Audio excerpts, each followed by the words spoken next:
নির্দিষ্ট মানে এই আইনটা কয়দিন থাকবে? না না, এই আইনটা কতদিন থাকবে? আমরা কি করবো?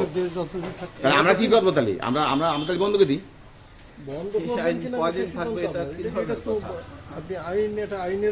না না, এই আইনটা আমরা তো কিনে বেচতে পারতেছি না। আমরা তো কিনে বেচতে পারতেছি না বিষয়টা। আমাদের কিনে বসে বেচতে পারতেছি না তো। আপনি কালকে 1250 কি করে বেচতেন?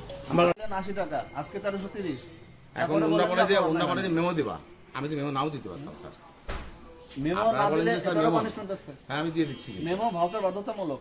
হ্যাঁ আমি দিয়ে দিচ্ছি। আপনি নাও দিতে পারতাম, এটা কি জানেন? না তাই বলছি যে আমি হয়ে থাকেন অবশ্যই আমার দেখে প্রচুর মেমো আছে। সেটাই তো আমরা ধরেছি। হ্যাঁ সেটা শুধু আমি তো ভাউচার মূল্য তালিকা এগুলাই তো। আমি কিন্তু এখানে চুরি করিনি স্যার। আমি কিন্তু এখানে গোপন আমি এত করিনি কথা স্যার। বলবো না এখন। ঠিক আছে, এই দেবো স্যার। এই দেখো 53 টাকা 12 কেজি সিলিন্ডার, 1253 টাকা ওনারা মূল্য তালিকাতেও লিখে রেখেছে। কিন্তু আজকে ওনার প্রতিষ্ঠানে এসে আমরা, হ্যাঁ এই যে দেখেন, আই গ্যাস গতকালও সে বেচছে 1250 করে, 1250 করে আই গ্যাস গতকালও বেচছে 3 তারিখে। বাট 4 তারিখটা দেখেন, 4 তারিখে আই গ্যাস এই যে 1330।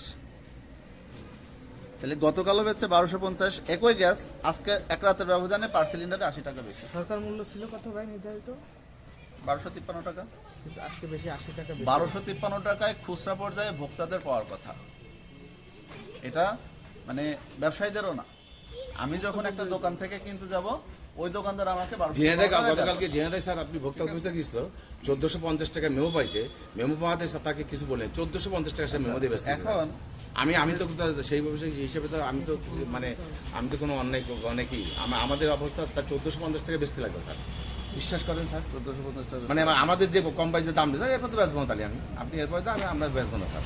সত্যি বলছি বেচবেন না, দেখেন না স্যার। আমি আপনাদের নির্ধারণ না করা পর্যন্ত আমি আর গ্যাস আনবেন না, বেচবো না। বেচবেন কি বেচবেন না সেটা আমার এখন কি করবো বলার বিষয় না। আপনি নিজে দেখেন যে হাজার হাজার সিলিন্ডার আমার পড়ে আছে। একই গ্যাস আমি রাতের ব্যবধানে আপনি দাম বাড়াইছেন, সরকার নির্ধারিত দামের থেকে বেশি নিয়েছেন। আপনার লাইসেন্স আপনি কতগুলো মজুদ রাখবেন দেখাইতে পারছেন না। আপনার ফায়ার এক্সটিংগুইশার ঠিক নাই, অনেক কিছু আমরা পেয়েছি, যেটা এখন আইনগত ব্যবস্থা নিব। দেবো লেখো।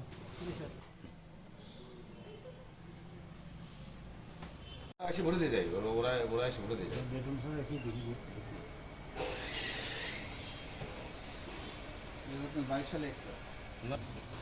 নতুন টাকা নিয়ে গেল না তারা আসে। এটা এক্সপায়ার হয়েছে 22 সালে, 16/9/2022 সালে। এত বড় একটা গ্যাসের দোকান 22 সালে এক্সপায়ার। 16/9/2022 সালে আপনার সিলিন্ডারটা এক্সপায়ার হয়েছে। এত বড় একটা গ্যাসের দোকান আপনার, হ্যাঁ, যেখানে একটা কোম্পানির গ্যাসে শুধু পেয়েছি 700-800 এখনো রিফিল করা। বলেন আপনি বলেন, আমি আজ বলবো আপনি না, সেটা দেখাতে পারবেন না স্যার। আমি আমার লাইসেন্স এত বড় একটা প্রতিষ্ঠান, অথচ আপনার ফায়ার এক্সটিংগুইশার ম্যাচ চলে গেছে 22 সালে।